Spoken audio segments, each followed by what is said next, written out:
Aboriginal Noongar elders of these lands, we say thank you for the work you are doing in mental health. Today, our people, like many others, suffer many health problems. Many of these illnesses, with right treatment, are reversible. In the past, our people suffered unnecessarily due to lack of concern for their welfare by those who should have been ministering it. Today, times are changing, attitudes are changing, and most importantly, health and mental health has become a higher priority. But again, as we have echoed over many, many years, our people need professional counselling by ones that understand where we come from, understand what we have come through, and by people that have also endured the same traumas, the same suffering, and the same discrimination. We need more Noongar Aboriginal trained people within the health system, not as mere support workers to other staff, but trained in all fields of medical and mental health. Ngalak barang wern ngala nyunga buja. Barang nada ngala born kabak nyut. Ngala kundam. Ngala ngang buja. Jenengin ngalak. Ngala jurup. Ngala ngang buja. Kaya nyunga muts. Ngala kuwa kuling. Nicha buja. We have a spiritual belonging to our Noongar land, handed down by our old people through the dreaming, and it's our Mother Earth that looks after us. And we honour our Mother Earth because as Noongar people, we know our healing comes from the land. Ngalak barang bula muts kuling, Nichiwam buja, Bilo, Murich City, Jinningin Bo, Carl Dukanin, Jinningin Ngala, Government Derble Yerrigan Bilya, Bao Gulling, Murich Want, Hyde Park, Gorbanitcha. We have a lot of people gathering here from all parts of the world because Perth is a wonderful city, with Kings Park overlooking our picturesque Swan River as it winds its way around the magnificent buildings, and Hyde Park with its lovely surroundings. Yeah.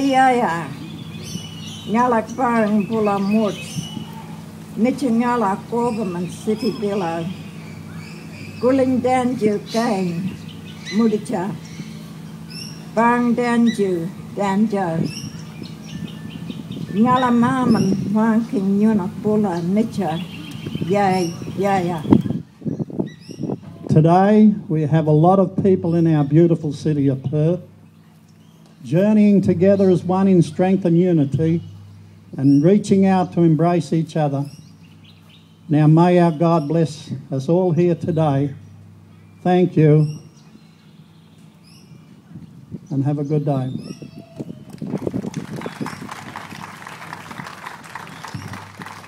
We need a lot of good people to understand us and where we're coming from, because a lot of them talk about us and they don't understand where we come from.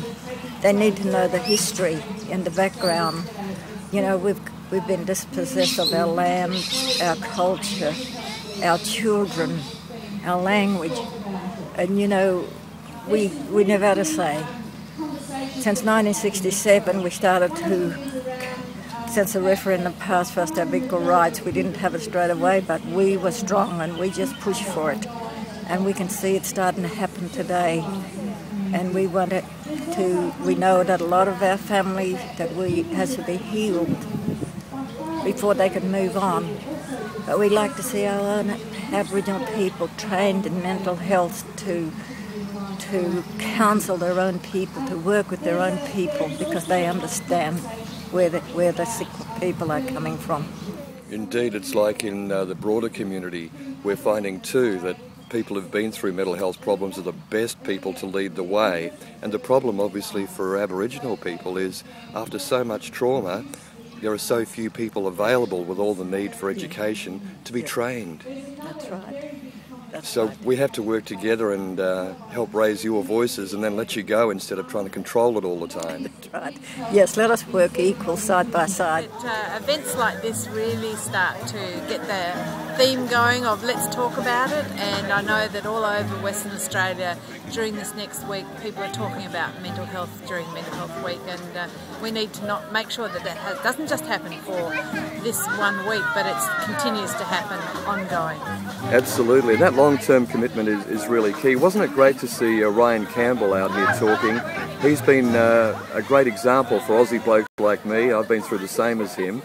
And we're starting to get the message out that it's okay for blokes to talk about their mental health. And I know the state government's doing a bit along that line too. Yeah, absolutely. And when we see high-profile people, especially men, we can get through to people who would normally not be talking about a mental illness. And so when you get people like Glenn Mitchell, Paul Hazelby has been working with us through the WA Country Football League, Heath Black. When you get these people out there, they fill a room and they make it so that people start talking about it, whether it's at home in their families or whether it's around the water cooler at work or in the office or in the community. That's the sort of conversation that we need to be encouraging.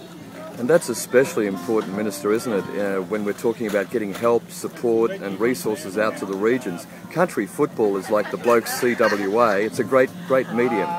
It is, and I mean, you know, it's the demographic too. It's the age group, it's the young men, and it's in an environment that they feel incredibly comfortable in. And then when you've got these stars, these champions, these ex-AFL players, going out and speaking to them in the club rooms at half time, with the families in the lunch break before the game starts, you can see that you're cutting through to people that you would never normally have an opportunity to speak with. Yeah, indeed. There are some great challenges, but I'm sure, Minister, you'd agree that probably two of the greatest challenges are Indigenous mental health and the mental health of people who've come here as refugees, often survivors of torture and trauma. What can we expect in terms of programs and progress there? Let me just say about the Aboriginal people first. This government has initiated a fantastic new service called the Specialist Statewide Aboriginal Mental Health Service, and it is a service. It's a $22 million service. It's primarily engaging people with Aboriginal people to walk alongside and be supported by professionals in the communities with Aboriginal people. And that service is rolling out right across the non-metropolitan area of Western Australia right now.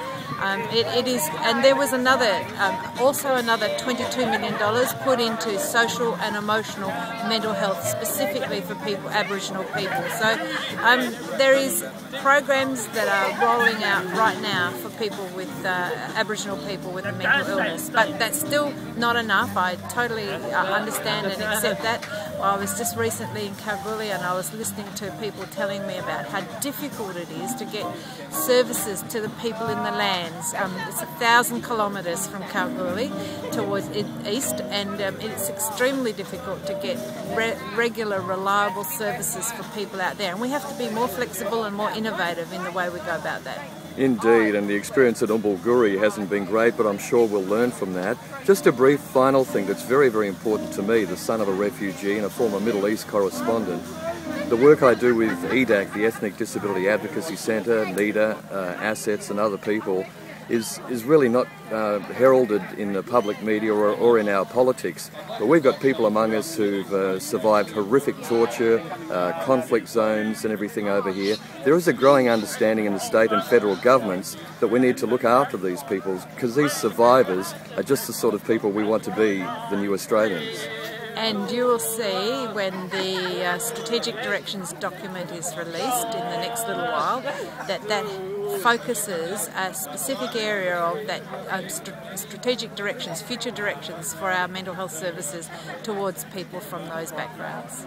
That's great, Helen. I know it's a very troubled area, mental health, because there's so much ignorance in the community, let alone politics and the media. But there are a lot of people who've got faith in the work that you and others are doing to support peer-led work and all the rest of it. So thanks very much from those of us at the coalface battling away. Thank you. It's a pleasure, and I'm very aware that there are many, many people out here that have put their faith and trust in this government to make mental health a priority, which it is, and to keep it there and to make the changes and the reforms that we've been talking about. Thank you so much, Ellen. You're welcome.